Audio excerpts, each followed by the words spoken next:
Pour l'honorable Patrick Matata, les récentes résolutions de l'ONU ainsi que les sanctions des USA, de l'Union européenne et certains pays dans le cadre de la coopération bilatérale ont clairement révélé les causes profondes de la guerre d'agression orchestrée par le Rwanda, dont la République démocratique du Congo est victime. Il s'agit du pillage systématique des minerais stratégiques et de l'implantation des colonies de peuplement dans certaines parties du pays. Face à cette évidence, il était important que les institutions nationales se mobilisent.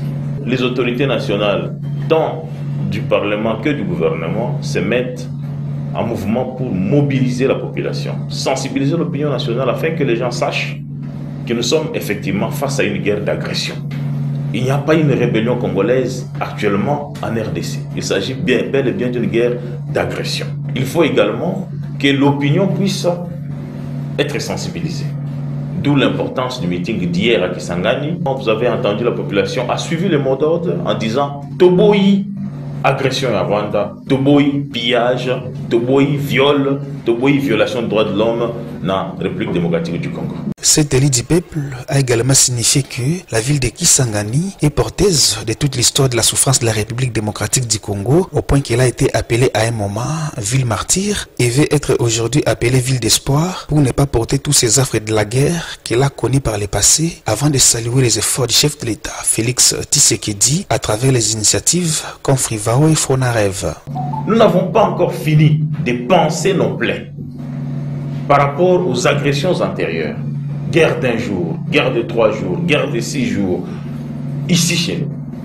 À la faveur de l'intervention du chef de l'État, son Excellence Félix Antoine Tshisekedi Tshilombo, nous avons le Frivao, nous avons les Fonarev, qui ont commencé l'identification, l'indemnisation des victimes. On n'a même pas encore fini ce processus, et voilà, de nouveau, une autre guerre qui va venir avec une cohorte de cauchemars, des violations de droits de l'homme ici à Kisangani. C'est ainsi qu'il était temps d'appeler la population à la vigilance, à la résistance contre cette nouvelle agression. Parce qu'en effet, ça fait 30 ans que le Rwanda sème la calamité la plus odieuse en République démocratique du Congo. Et trop c'est trop. L'élie de Kisangani a alors souligné l'importance de l'engagement citoyen pour mettre fin à cette guerre d'agression, tout en saluant également la diplomatie agissante du chef de l'État, où les retombées sont aujourd'hui visibles. C'est le moment de saluer le réveil de la communauté internationale. Nous avons vu comment les États-Unis, les Nations Unies, l'Union européenne, la Belgique, la France, l'Angleterre, l'Allemagne ont dit que c'était trop et ont pris des sanctions, ont résilié des contrats qu'il est lié avec le Rwanda. Nous ne pouvons pas compter entièrement sur ces acquis.